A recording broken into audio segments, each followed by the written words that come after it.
Hello বন্ধুরা, তোমরা কেমন আছো? আশা করছি তোমরা খুব ভালো আছো। তো দেখো, খুব সহজেই আজকে তোমরা দেখে নিতে পারবে যে ঘরে কিভাবে এরকম বুন্দিয়ার লাড্ডু খুব সহজেই বানানো যায়। তো দেখো, দেখে মনে হচ্ছে কি এটা আমি ঘরে বানিয়েছি? একদম পুরো মনে হচ্ছে না যেটা আমি বাজার থেকে কিনে এনেছি। তো দেখো, একটা তোমাদেরকে ভেঙেও দেখিয়ে দিয়েছি।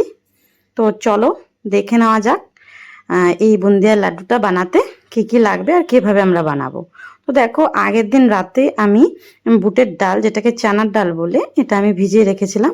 তো তোমরা এরকম চেক করে নিবে যে এটা নখ দিয়ে এরকম বা আঙ্গুলের দিয়ে আর কি কাটা যাচ্ছে।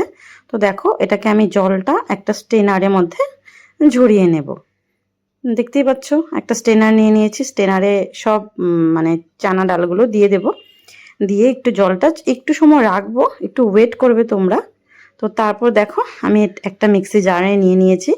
আর একটু একদম ছোট জারটাতে নেবে না তোমরা, চেষ্টা করবে একটু মিডিয়াম জারটাতে নিতে। নিয়ে এটাকে একদম সুন্দর করে একটা ফাইন পেস্ট বানিয়ে নেবে। তো দেখো, আমিও বানিয়ে নিয়েছি। তো তোমরা স্ট্রাকচারটা একটু দেখে নাও। এই দেখো, এরকম খুব মিহি হতে যে হবে এটা কোনো কথা নেই, একটু হালকা দাঁড়া থাকলেও কোনো প্রবলেম নেই। তো দেখো, এটাকে আমি একটা বাটিতে ট্রান্সফার করে নিলাম। আর এরকম দেখো, এরকম চপের আকার একটা শেপ দিয়ে নিয়েছি। তো এটাকে আমি এখন গরম তেলে দেখো ভাজবো। আর খুব ডিপ ফ্রাই করবো না, মানে একদম লাল করে ভাজবো না, জাস্ট এটা কাঁচা ভাবটা চলে গেলেই হবে। তো দেখো, আরও কয়েকটা রেডি করে রেখেছি, আরও কয়েকটা আছে রেডি করিনি। তো দেখো, এরকম একটু উল্টে পাল্টে একটু জাস্ট একটু ভাজা হলেই হয়ে যাবে। একদম মানে যে লাল করে ভাজতে হবে সেরকম কোনো কথা নেই। তো দেখো, এগুলো আমি ভেজে তুলে নিচ্ছি। তারপর আবার ওই মিক্সির জারটাকে পরিষ্কার করে নিয়ে নেবে, নাহলে তোমাদের যদি আরেকটা এক্সট্রা থাকে ওটাতে নিয়ে নিতে পারো। তো দেখো, এগুলোকে আমি ছোট ছোট করে টুকরো করে নিয়েছি, সেটা তোমাদেরকে আর দেখালাম না। তো এটাকে আমি আবার একবার ঘুরিয়ে নেব। তো দেখো, কত সহজেই মতিচুর লাড্ডুর জন্য তৈরি হয়ে গেল মতিচুর। দেখতে পেলে তো কত সহজে, কোনো খাটনি নেই, কোনো কষ্ট নেই, একদম 10-15 মিনিটের মধ্যে তৈরি হয়ে যাবে। তো দেখো, এগুলো আমি একটা প্লেটে ঢেলে নিলাম। খুব সুন্দর করে ঢেলে নিয়েছে, দেখে নাও। তারপরে হচ্ছে গিয়ে আরেকটা প্রসেস করতে হবে, যেটা হচ্ছে গিয়ে একটা কড়াই বসিয়ে দেবো, ওখানে 1/2 চামচ ঘি দিয়ে দেবে। আর তোমরা যদি খুব বেশি পছন্দ করে 1 চামচ দিতে পারো, আমি 1/2 চামচ দিয়েছি।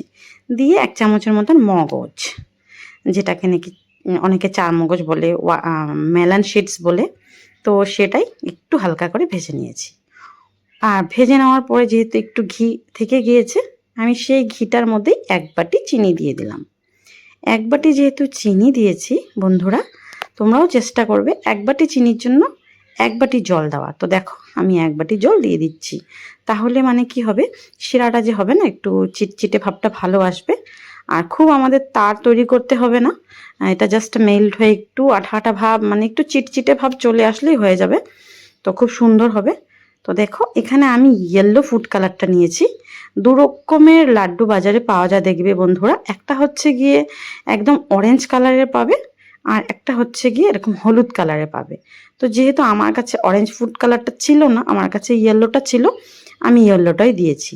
আর তোমরা যদি কেউ ফুড কালার পছন্দ না করো, তাহলে তোমরা স্যাফরনকে গরম জলে ভিজিয়ে সেটাও দিতে পারো, সেটাও সুন্দর একটা কালার আসবে, স্যাফরন কালার আসবে। তো চলো, এটা একদম ভালো করে ফুটে উঠেছে, মানে ফুটে উঠেছে আর কি।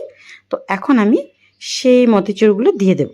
আর একটু সুন্দর ফ্লেভারের জন্য 1/2 চামচ ঘি আর একটু এলাচের গুঁড়ো দিয়ে দিলাম। দিয়ে বন্ধুরা, এগুলোকে খুব সুন্দর করে মিশিয়ে নেব। তো চলো, দেখো খুব সুন্দর করে মিশিয়ে নিচ্ছি। আর এই দেখো, তোমাদের সাথে কথা বলতে বলতে আমার মেশানোও হয়ে যাচ্ছে। তো আমি এগুলোকে আর হ্যাঁ বন্ধুরা, বলতে ভুলে গিয়েছিলাম যে মেলন শিটসটা যেটা ভাজা আছে সেটাও দিয়ে দিতে হবে। সেটাকে স্কিপ করলে হবে না, যেহেতু আমি না ভুলেই যাচ্ছিলাম, যেহেতু আমি ভয়েসটা পরে এড করছিলাম, তো আমি ভুলে গিয়েছিলাম। দেখো, আমি একটা থালাতে এগুলোকে ঢেলে নিয়েছি। ঢেলে একদম ভালো করে চিপে চিপে চিপে চিপে দেখো, আমাদেরকে মানে লাড্ডু আকারে তৈরি করে নিতে হবে। তো দেখতে পাচ্ছ, একদম ভালো করে সুন্দর করে করতে হবে। তো দেখো, কত সুন্দর লাগছে, মনে হচ্ছে যে এটা আমি ঘরে বানিয়েছি, একটুকু মনে হচ্ছে না। তো দেখো, সবগুলো আমার তৈরি হয়ে গেল। আর দেখে না সত্যি ভীষণ ভালো লাগছে।